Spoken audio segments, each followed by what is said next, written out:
What's going on, guys? Welcome back to the MadLabMMA.com Inside the Distance. As you can see, I don't have my partner with me, Bush. He is away, so I am shooting this solo today. I'm going to do it a little bit differently this time.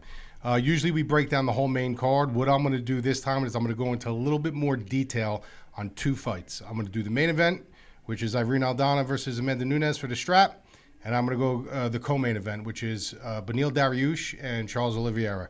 What I want to do first is I want to ask you guys to please subscribe to the channel, like, comment below, tell me what you guys think of the breakdowns, if you agree with them, if you don't agree with them. I try to answer everything. I do try to dive as deep as I can into certain things. So I hope you too appreciate the work that we do put in. If you are interested in daily fantasy sports, if you're somebody who enjoys wagering on the fights during the night of the fights, we have full breakdowns on every single fight. We have daily fantasy breakdowns, full breakdowns, wagering leans, fighter metrics, a private podcast, private Discord, you name it, we have it over at the MadLabMMA.com. If you guys are interested, please go there and check it out. Also, we do have another video coming out this week. We have Josh Taylor versus Teofimo Lopez. Those of you that have followed the last two videos know that we've hit 2 of 2. We hit Devin Haney by decision, which I personally don't agree with. I think that that Loma did win, but we ended up hitting that Haney by decision, and we hit Wood plus 420 by decision in his last fight. So we are on a pretty good streak with boxing. We're going to keep it going with Teofimo Lopez and Josh Taylor. So check out and wait for that video. But right now, we're going to get into a fight that I am really, really intrigued for. This is UFC 289, pretty good card, but it's top heavy. But this is the fight that's a little personal for me, to be honest with you. Not that I know any of these ladies on a personal level, I do not. But this is a fight where I have been watching both women for a long time, but I had a really keen eye focus on Irene Aldana for a long time. Me coming from a heavy striking background, my pedigree is boxing. I really can appreciate, admire, and see the certain nuances that a lot of people maybe don't see with her abilities. And about 7-8 years ago, when she was in Invicta, excuse me, I was calling for this girl to, without a doubt, one day have, fight for a strap. I really, really believe that she had championship pedigree. And a lot of people didn't agree with me. A lot of people literally sat back, when she left Invicta, she's like, all right, Mike, now we're going to see. We're going to see what this girl really has. And she ended up dropping 2 straight in the UFC. And, people started saying, well, I told you she didn't have this pedigree. And I always knew that she did. It was just a matter of, fine-tuning certain things. When you have a certain ace in your pocket like she has with her striking, you got to be able to well-round things. You got to make things play in concert with each other. And I knew it was just kind of a matter of time. Her record doesn't really indicate how good she actually is. I mean, 14-6, when you look at that, you look at a middle-road fighter. She's got 8 KOs, 3 submissions. She's been knocked out 2 times. Her career has been up and down. Like, if you look at her resume, she has, a couple wins, a loss, a couple wins, a loss. She has lost to some people that Amanda Nunes has completely put a workshop on and dog walked them in a cage. So these are all things that people are looking at from a paper perspective. And I get it, and I understand it, and it's rightfully so. Amanda Nunes is the greatest female fighter of all time. But what people don't understand as well is they got to look at the matchup of fights. The matchup of fights are so important. It doesn't matter sometimes how elite you are. When 2 people match up together a certain way, it could really make for an epic fight. Look at Arturo Gatti and Mickey Ward. I wouldn't consider those guys the elite of the elite in boxing. But when these guys matched up together, they gave us elite fights. They gave us elite performances, which gave us probably one of the best trilogies we've ever seen. Arguably with things like Barrera Morales and such like that. But, it's really about the matchup more than it is the resume, especially in a fight like this, where, like I said, I've been watching Aldana for a long time. I know what she's capable of. And I know what she's not capable of. And I know her holes. And I know what scares me about this fight. And I know what doesn't. Vice versa with Amanda Nunes. I've been following her for a very long time. The thing with this fight is, before we jump into the tail of the tape and we look at the records a little bit and such like that, I want to discuss, sometimes, and we're going to discuss this more in the next fight too, because it's really capsized with Charles Oliviera, is you got to wonder, sometimes, your genetic code only pushes you so far as a potential perspective. And after you hit your ceiling, like, where else is there to go, right? It's hard to believe that Amanda Nunes has not hit her ceiling. It's hard to believe that she can get any better than she has gotten. But sometimes when you get to that point, when you get to that level, you start admiring your work. You really start just admiring things. Things start becoming repetitive at that point. When you have that many title defenses, when you're just dog walking all these people, there's no one in the division that can hang with you. You start really just kind of sitting back on your laurels a little bit, and you start accepting the fact that, like, maybe I am unbeatable. It happens to the best of them. It comes a point in time where, you only can pinnacle. They call it a pinnacle for a reason. You can only pinnacle to a certain point for a certain period of time. Eventually, the pinnacle comes down. So you got to assume that Amanda Nunes has hit her pinnacle. She's 35 years old. Aldana, by no stretch, is the younger fighter. They're both 35. But Amanda Nunes has hit her pinnacle. She's been on the pinnacle for a very long time. When does it start dripping down a little bit? Now, some will say, once we jump into the records, we'll look at that maybe she's starting to teeter a little bit at the top of the pinnacle. And she's getting ready to start getting that wheel to be a little bit loose. 22-5, 13 KOs, 4 submissions. She's been knocked out 2 times, submitted 2 times. These were greatly in the earlier part of her career, obviously. But she's the greatest of all time. We could talk about all the fighters that she's fought back in the day. Nobody can wash her clothes. Nobody. I don't care. I used to tell everybody about Ronda Rousey. I used to say that she was a product of a very, a newborn, female MMA divisions. It was kind of new. It wasn't really transcended like MMA. Dana White wasn't even really accepting female MMA at one point in time. You know what I mean? So she was a product of that. She didn't really fight anybody great. Like, I don't consider Miesha Tate a good fighter. I don't consider these people great fighters. They were average fighters. She was beating average fighters. Then she came across an Amanda Nunes. Then she came across, someone like a Holly Holm, who Holly Holm isn't even a great fighter, but she was a fighter that transcended. She was a fighter that evolved. Amanda Nunes is beating all the top level evolution of fighting. She's a very special fighter. She's a special champion. Without a doubt, she's the greatest of all time. Let's jump into the tail of the tape. Not very far off. They're both 35 years old. Amanda Nunes, 5'8". Aldana's 5'9". Aldana, believe it or not, has a 1-inch disadvantage in reach. I would completely nix that out of your book. The way Aldana fights, completely different animal. This girl literally fights very tight, very sound, very fundamentally, in check. She really understands how to use her range management. She knows how to extend and use every part of her body to get full extension of her jab and her punches. Everything is down the center line. So I don't even look at the reach so much in this fight. And Amanda Nunes is somebody who knows how to slide in. She's got a very different approach with her footwork. We're going to go over that. I got some film of Irene Aldana I do want to show you. But she slides in. She kind of clears space with one hard slide, and she kind of hops out. So the reach really doesn't mean anything to me in this fight. Both of them are orthodox fighters. When you look at strikes landed per minute, you got to be careful when you look at these averages, right? So you're looking at Amanda Nunes as 4.4, Irene Aldana 5.3. I would say that Irene Aldana's average is probably more accurate, for the mere point that she does majority of her work on the feet. She has no desire to take you down. She has no desire to do anything but fight in space, fight in the clinch, and fight on the feet. Where Amanda Nunes will take you down, she will ground and pound you, she will throw value, she will sit back. So they can fluctuate a little bit. Striking accuracy, Amanda Nunes 51%, Irene Aldana 39%. Strike absorb, this is where it gets tricky too. 5.71 for Aldana, which is telling you that she absorbs more than the strikes landed. You got to remember, when you're looking at these stats, you're looking at an accumulation of all her fights and all Amanda Nunes' fights, which means that if your resume shows you've been taken down 10 times in 3 fights, you could have been taken down 8 times in 1 fight. But they have to numerical that average. So you got to be very careful with the averages with that. Amanda Nunes is coming back at 2.61. Takedown accuracy, 56%. Irene Aldana, 50%, but you have no reason to worry about Aldana trying to take this fight to the mat. Takedown defense, 82%, but not many people are taking Amanda Nunes down. They're not trying to. They're trying to kind of stay in. She understands how to bait and lull you into these situations. It's very weird how Amanda Nunes makes you fight her fight. People fear her everywhere. They fear her on the feet. They fear her on the ground. And she tends to keep these things on the feet.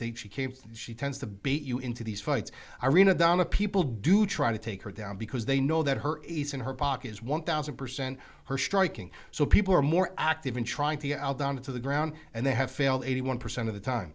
And that is really a tribute to her footwork.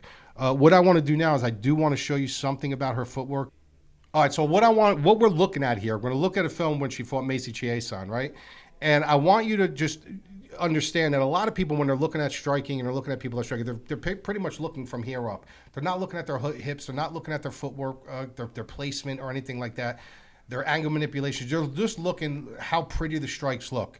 I want you to look at her legs. I want you to look at her footwork, and I want you to see how she never crosses her feet. She keeps a very wide base.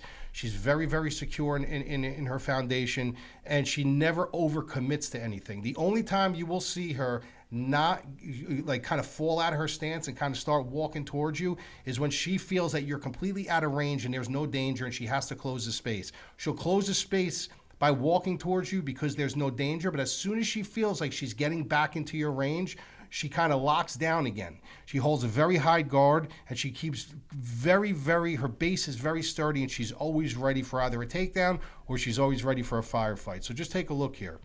Watch as she's walking towards her. She's out of range. Now she's locked in. Now look at her feet. She never crosses her feet. She keeps a very, very wide base. She kind of skips towards her opponent. You see the way she's just skipping? Feet are never crossing. She's always ready. She's always tight. Her punches are always coming down the middle. And she just kind of skips. She never crosses her feet. Now, in a situation like this, where she gets taken down, she didn't really get taken down, right? She literally was ready for it. She got bulldozed across the cage, and she was able to sprawl and drop down. That foundation also will allow you to get ready. It'll give you enough time to kind of either sprawl out. And she's a big girl. This girl is not little. She's got thick legs. She's got a broad base. She's not just a skinny wireframe. Let's take a look at that again. I want you to watch it in slow motion. Now, if you watch, she's out of range. She understands she's out of range, but at all times, she keeps her hands up because she knows that a kick can come at any time. Now she buckles down. She secures her stance, and she kind of shuffles. She doesn't lift her feet up too high. She doesn't bounce too much. She doesn't cross her feet. She kind of shuffles and mirrors, keeps her guard up, and then when she finds her opening, everything is down the middle. Look how crisp her striking is. Skips towards her. No feet. Look at her feet. Never crosses her feet. She buckles down, she prepares, and everything is right down the middle. Her striking is extremely, extremely fundamentally sound, and a big reason for that is that her idol growing up was Julio Cesar Chavez. And when you have certain idols in your life, you try to mimic them, you try to portray them, right? So she's taken that Mexican style. She has a very firm grasp on the Mexican style of boxing, and that is what they do. They're hunters. They will hunt. They will cautiously hunt. They will calculate you. They will dial you in, and not to mention the Mexican fighters to me were always the greatest boxers. Always. If you have a true Mexican fighter, they were always the toughest people to deal with. Julio Cesar Chavez. I mean, why not have him as your idol? You know what I mean? This is a guy who literally would just beat people from pillar to post. His punching was accurate. He had that kind of straight up stance when he had you pinned. He wasn't afraid to get into a firefight. He let his hands go so fluidly. She does the same exact thing. Let's take a look at Amanda Nunes' record here. I mean, what has this woman not accomplished? Beat Juliana Pena. This is a fight where this was the rematch where Juliana Pena beat her, and she did not look like herself. She came back, she wrote that ship, she looked better than she's ever looked. She beat Megan Anderson, beat Felicia Spencer, Jermaine Demandamine, Holly Holm, Chris Cyborg, Raquel Pennington, Valentina Shevchenko, Ronda Rousey, Miesha Tate, Valentina again, Sarah McMahon, Shayna Baszler. She lost to Kat Zingano early in her career. But if you look at that resume, I mean, these are evolved fighters that she's beating. And you can't fault her for fighting whoever they throw at her. Megan Anderson, she destroyed her. That was a gimmick fight to me. I think Megan Anderson was good for what she was good at, but there was no way Megan Anderson was beating Amanda Nunes. Jermaine Durandamy, there was a couple fights that I thought could have been dangerous for her, but she ended up passing the test. But if you look at this, if you look at the slate, if you look at her resume, and you look at 1, 2, 3, 4, 5, 6, 7, 8, 9, 10, 11, 12. This is a girl who was on a 12-fight win streak. I think she had 8 title defenses. And then she drops that one to Juliana Pena where she looked terrible. And it's almost like, okay, well, did she get too comfortable in her own skin? Did she not train for the fight? Is the baby thing, the family thing, getting to her a little bit? Is she kind of She kind of lost the hunger a little bit. Then she comes back and she proves us all wrong. And even though I picked Nunes to win that fight, she looked fantastic. She just didn't win the fight. She dominated the fight. But you got to wonder if that line is being teetered a little bit now. If she's going to every camp and all these girls are getting her to get out of bed. You know, she was supposed to fight Juliana Pena. Obviously, Irene Aldana stepped in for Juliana Pena. You got to wonder, was she really getting out of bed hardcore for Juliana Pena? I'm sure she was. Is she getting out of bed as hard as she is for... She actually wanted to fight Aldana. She thought Aldana was going to be the next person for the strap. Why? Why would you want her to be? Do you think she's an easy fight? Do you think she's an easier fight than Juliana Pena? Do you think that Juliana Pena poses more threat? Were you expecting Aldana over Juliana Pena, where a rubber match really kind of needs to be made? Even though I don't think Pena really deserved it after that fight. I mean, I guess she did because she obviously won the first fight, but she didn't really leave any question marks on the table. Like, Nunes won that fight, but still, like, you were calling for Aldana. Like, it's almost like you think that she's an easy fight. So that's something you really got to wonder about. Now, if you look at this resume and then you go to Irene Aldana, she's on a 2-fight winning streak. She could have lost to Macy Chiasson. The reason why she won that fight was she hit her with an up kick to the liver, which I've never seen before, ended up knocking Chiasson out. Some would say that if it did go to the cards, Macy Chiasson would have won that fight. Macy Chiasson lost the first round, came back, had a dominating second round. Third round was kind of going both ways. She ended up securing a takedown, and Aldana caught her with a liver shot as she was backing out. So you could possibly say if she didn't right place, right time, that she probably could have lost that fight. So could have been having a different conversation here.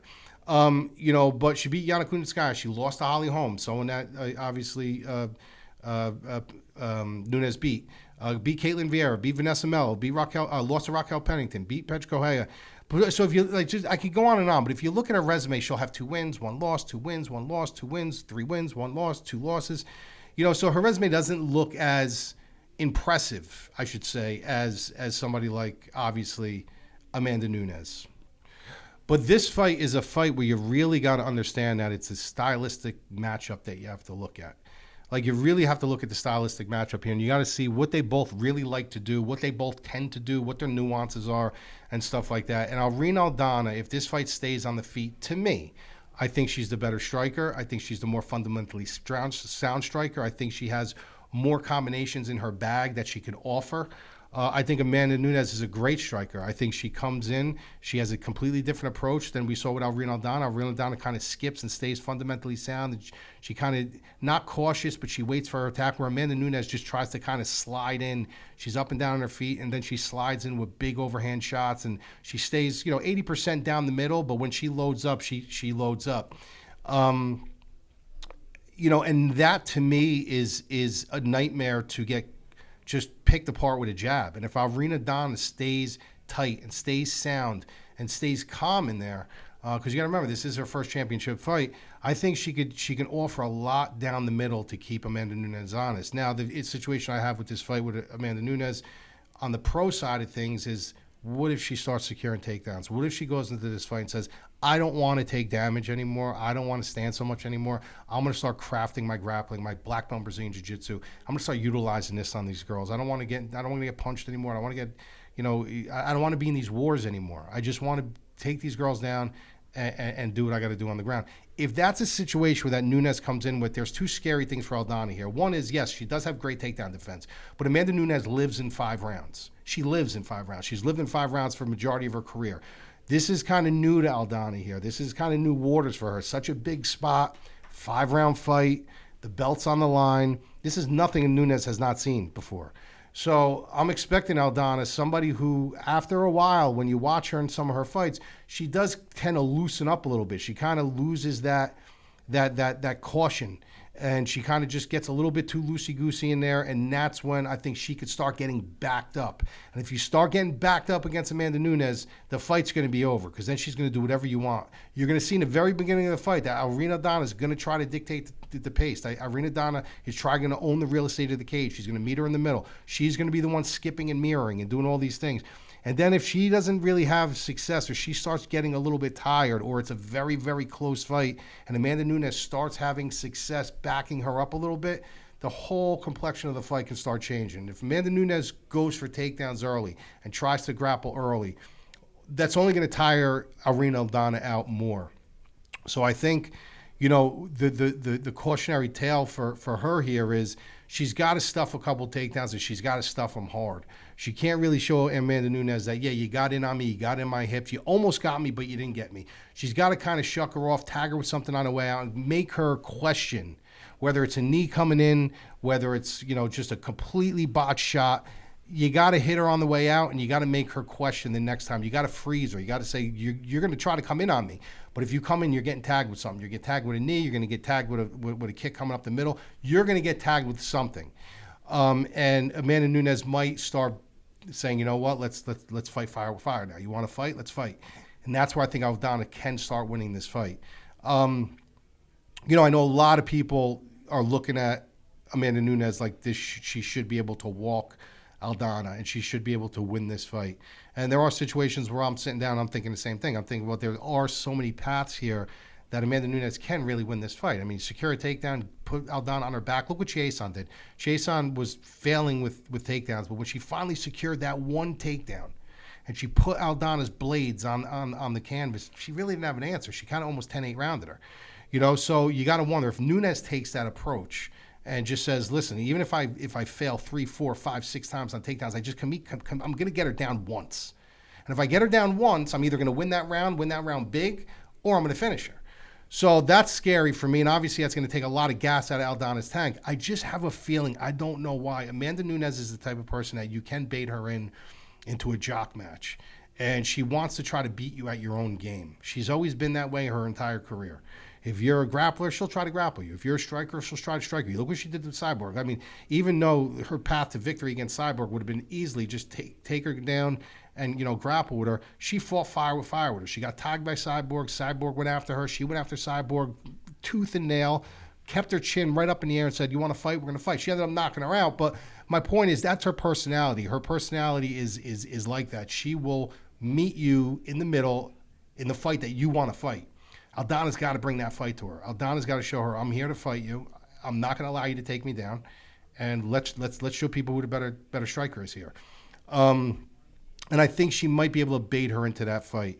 I think if she wins some rounds early, I think Amanda Nunes might get a little tired as well, even though, her cardio was tremendous. You always got to wonder, when does that wheel start getting it a little loose? When is she off? When is she not completely dialed in? Against Juliana Pena, look how she looked. She did not look good. She was tired. She didn't have many answers for things. She kind of got discouraged. If Aldana starts bringing that kind of fight to her and starts lumping her up a little bit and picking her apart, you got to wonder, maybe she'll start saying this nightmare's happening again. Like maybe I'm off tonight again. Maybe, so I'm going to go against the masses here, and I'm going to pick Irene Aldana. I'm going to say Irene Aldana gets this done. I've been calling for her to get a championship shot for 7 years. I mean, like I told you in the beginning, I said, I've been saying this girl's got championship pedigree. Never said she would win a title. I said she would definitely be up there to fight for a title.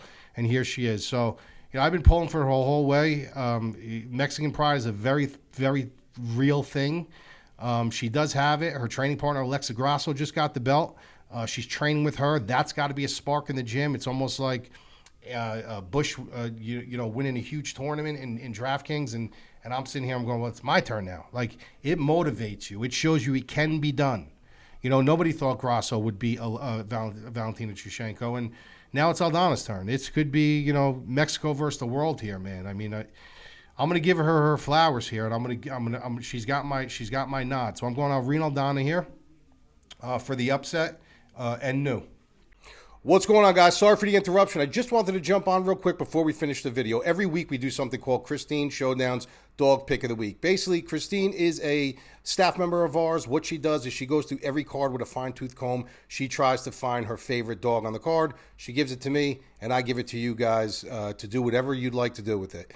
Also, we're running a really good special right now. We're doing $24.99 for the month. That is giving you everything from soup to nuts for 4 weeks of fights, boxing and MMA, every fight, every breakdown, DraftKings leans, fighter projections, ownership projections, our favorite wagers, private podcast, private live stream, private Discord, you name it. There's nothing that we leave no stone unturned. when it comes to getting ready to fight. So whether it's for your wagers, whether it's for DraftKings, or whether you just want to get ready for the fights and educate yourself a little bit, we got you covered over at the MadLabMMA.com. We're also doing a giveaway within our subscriber base. We're giving away a 2021 unopened box of UFC Chronicle cards that we're going to be giving away within a tournament within our group with some apparel. We have a lot of fun in there. Come over there and check us out. Also, if you're not subscribed, please subscribe to the channel, like, comment below, tell me if you like our breakdowns, if you don't like them, what you'd like to see different. If there's certain videos you'd like to see, we'd be glad to do that for you too as well. So, back to the video, let's get into the co-main event. All right, co-main event of the evening, Charles Oliviera versus Beneil Dariush. This is a really good fight. You know, who hates Beneil Dariush? Who did he piss off? I mean, if you really think about it, this guy should have had a title shot long ago. I know, like, there's a lot of people in the UFC, they complain, but you know, I should be getting a title shot, Bilal Muhammad. If anyone deserves a title shot, it's Beneil Dariush. I mean, when you see this guy's resume and you see this guy's record and you see the guy that he's just disposing of time and time again, when the UFC kind of looks like they're trying to throw him out there as a stepping stool or something like that, it's mind-blowing that this guy has not gotten a title shot yet. And still, you know, he's fighting his way, he's clawing his way, fighting just hardcore competition, passing the test, and not getting the shot. This is the spot for him. This is the spot for him where he cannot be denied if he wins. He just cannot be denied. And you got a guy in Charles Oliviera who, this is what I was talking about when I tell you that certain people hit certain strides in certain parts of their career. Charles Oliviera is that guy. This is a guy who has overcome a lot of adversity in his career. A lot of people labeled him as a quitter. I was one of them. I was one of the people that said this guy just doesn't have heart. You know, he has the quit fiber in him. And I'm sorry to say this, but as much as he's proved me wrong so many times before, once you have that fiber in you, there's no guarantee that it doesn't come back. And you know, he has not shown it. It seems like he's overcome it. The guy is a freak of nature when it comes to his grappling. His striking is insane, but he does have a lot of defensive holes that can be exposed. And Beneil Dariush is one of those guys that can absolutely expose them. Let's take a look at the tail of the tape. And you're looking at Charles Oliviera and Dariush here. Both of them 5'10", both 155. Dariush is going to have a 2-inch reach disadvantage. A southpaw, which makes things a little bit more trickier for Charles Oliviera. Same age, both of these guys, I mean, so close together in statistics, 3.48 to 3.81, 53% to 49%. Strikes absorbed. Charles Oliviera eats a little bit more. He tends to open up a lot more, though, a little bit less disciplined on the feet. He's become a better striker, where Dariush is a groomed striker, but Charles Oliviera has become a much better striker as his career went on. Defense, I mean, takedowns, 2.37. Obviously, that's where Charles Oliviera likes to take things in certain parts of the fight. That's where later on now in his career, he found the majority of his success. It's very hard to stop him once he gets your back, once he takes you down. However, he's fighting a guy, Beneil Dariush, is an extremely high-level grappler. He's got 1.95 to his credit. Takedown accuracy, 40%, 34%. Takedown defense for Charles Oliviera is 55%. Okay, and you have Beneil Dariush at 80%. So that's really the only one. There's only two statistics that these guys really differentiating, and it's the takedown defense where Dariush holds the end, and the submission attempts where Charles Oliviera holds 2.8 to 1.9. So, you know, very close in comparison, very, very similar styles. But this is another fight where it's the matchup. We're going to look at the resumes and stuff, but you got to look at the matchup, you know, how they match up here. So let's look at Beneil. I mean, ever since his flash loss, the crazy thing about this resume here is if you look at his last loss was Alexander Hernandez. I actually called that fight. There was something about Alexander Hernandez coming in. I was like, there's something about this kid. I don't know what it is, but I could see Beneil getting caught cold. And sure enough, he did. He ended up getting caught cold. Got knocked out.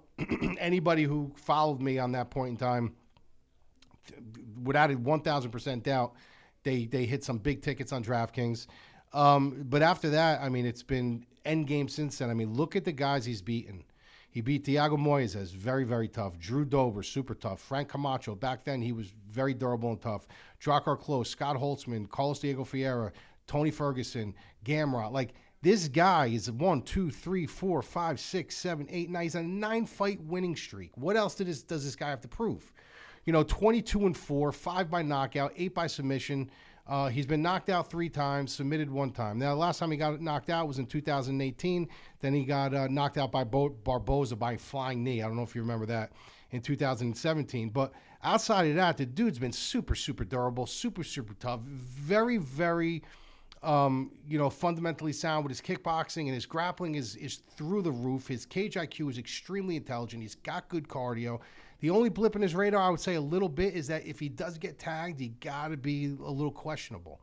Like somebody like Charles Oliviera, if he does tag him and he does hurt him, I could see maybe a situation where he does jump his back, take his back. When you're dazed and confused like that, it doesn't really matter. Look what happened with Fluffy Hernandez when he hopped the back of Rodolfo Vieira. No way, no day is Rodolfo Vieira losing a grappling match to Fluffy Hernandez. But if you're tired, if you're rocked, if you're a little confused, if you're a little lackadaisical, if your equilibrium's a little bit off, yeah, you could slip a choke in. Not saying that Charles can't do it anyway. He could do it to anybody. But I'm just saying it doesn't matter how high pedigree you are when you're a little goofy-footed. So, but other than that, the guy is solid everywhere. He's got good power. He's got good combinations. He's got good footwork. He's got a great kickboxing pedigree. He's got unbelievable grappling. The guy's got all the tools. The one thing that I think that faults him a little bit is he's very, very, almost too soft-spoken. He's almost too much of a gentleman. And in this game where it's about marketing and it's about business and it's about selling, let's be honest. Let's be honest. It's not what the UFC is looking for. You get guys that are much less level. They get a lot more attention to him. Look at guys like Nate Landwehr. You consider Nate Landwehr as good as Beneil Dariush? I don't. But this guy gets some traction. Why? Because this guy is very outspoken. He has awesome, presence at the at the end of the fights when he gets the microphone. Guys like Colby Covington. Although Colby Covington is the real deal, this is a guy who's got that brashness on the microphone. Ever since Conor McGregor came out and really started utilizing the marketing end of things, the UFC is looking for more guys like that. They're not looking for the more quiet, guys. The Israel Adesanyas, even though he's not like an uber, he's got his own way to market himself. Where Beneil Dariush is just a really good guy. He's not a trash talker. He's not going to sit there and get in your face.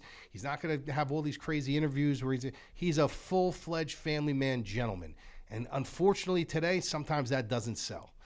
So that's, I think, one part of the issue of why he hasn't gotten the shine he deserves, the flower he deserves, is because he's too good of a guy. He's too much of a gentleman. But when he's in that cage, he flips that switch and he's a complete savage. So don't go looking at YouTube and don't go looking at his interviews and say, this guy's too strong.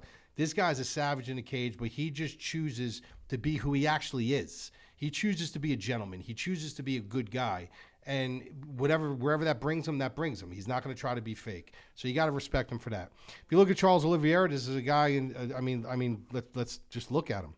Ever since his loss to Paul Felder, where he absolutely did quit in that fight, Christian Giagos, Jim Miller, David Tamer, Nick Lentz, Jared Gordon, Kevin Lee, Tony Ferguson, Michael Chandler, Dustin Poirier, Justin Gaethje, he's just disposing of people.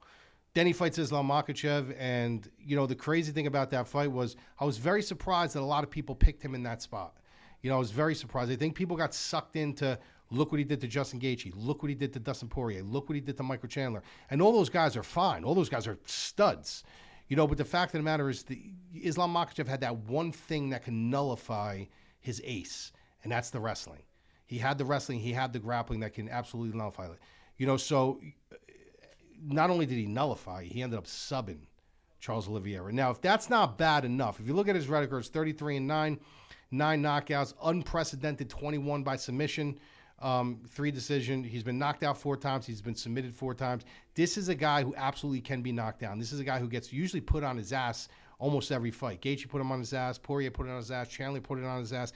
And he ends up usually getting knocked down in the first round. He ends up coming back, and kind of storming the gates. And winning the fight. But in this fight, that he lost to Makhachev, that was embarrassing for him. He got, not only did he lose, I could see he gets knocked out, but, Islam beat him in his own game, in the second round, literally beat him in his own game.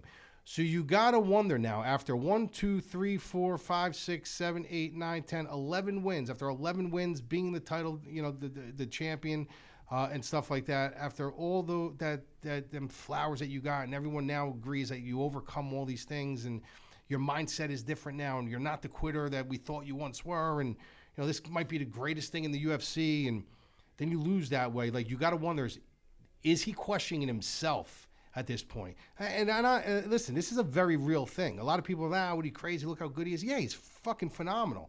But the fact of the matter is sometimes certain people can't get out of their own head. And it's almost like guys like Justin Gaethje, where Justin Gaethje's got a pedigree of wrestling. He never uses it. He may say going into the cage he's going to use it. I'm going to use it. I'm going to use it. I'm going to use it. But once he steps in there, something happens where he needs to get into these brawls with you. He needs it. Like, he thirsts for it. So everybody's wired differently. You know what I mean? We could sit on the couch. We could say, he's got to do this. He's got to do this. He's got to do this. His coaches and his teams can be saying this to high heaven, and he goes out and does something totally different. It really depends on your wired and your mental capacity to be confident and not doubt yourself and have anxiety and be trigger shy is very much the same thing. It just comes from a different part of the brain. So you got to wonder if that loss is going to affect him here. If he's going to come that same confident guy with the suits and the sunglasses and, the way he had that swag, when he was on that run, you got to wonder if he's going to be that guy or he's going to be a little bit timid, saying, look, this is a guy, Beneil Dariush, is super dangerous. He's a very good grappler. He's a very good striker. This is a guy who's on a 9-fight win streak who probably, if anybody knows anything about MMA, knows that he should have got a title shot already. This is a dangerous guy, beating some dangerous competition. What if I lose 2 in a row? What happens then?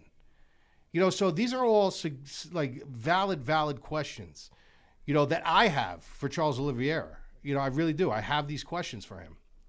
Where I don't have these questions for Beneil. I just don't. I don't have these questions for Beneil. The only questions I have is the striking, like the chin. What happens if he gets caught? But as far as being, the lights being too bright for him, or he's been starving for this spot for a long time. He's been starving for this spot for a long time. I'm not saying he's going to go in there and dismantle Charles Oliviera, and I'm not saying Charles Oliviera is going to go in and just completely dismantle him. But I'm saying that I just think that Beneil's at a point in his career right now where we've seen peak Charles Oliviera. We've experienced it, fight after fight, especially his last 3 fights before he lost to Islam. We experienced peak Charles Oliveira. You're not getting any better than that. You're not getting any better than Charles Oliveira, who choked out Justin Gaethje. You're not getting any better than Charles Oliveira that beat Dustin Poirier. You're not getting any better than the one that beat. You're not getting any better than that guy. Like, that's the guy. You know what I mean? So Beneil Dariush is as good as he is. We haven't seen him. A lot of people haven't seen him because they don't pay attention to him. They don't know how good he is. So I think this is a spot he's going to show everybody how good he is. I think he's going to show everyone how good he is, and I think Beneil Dariush is actually going to finish Charles Oliveira in this fight. I'm not going to say how. I'm not going to say which round, but I am picking Beneil Dariush in this fight. Like I said, once again, if you want the full picks, if you want the wagering leans, the DFS content, the full breakdowns, all that other jazz, go to the MadLabMMA.com. Also, keep in mind that we are going to have the breakdown for Josh Taylor and Teofimo Lopez, so please like, subscribe, comment to the video with your thoughts. And I really look forward to this card. I really look forward to see how this pans out. Tell me if you agree or you don't, and I will see you on the next breakdown.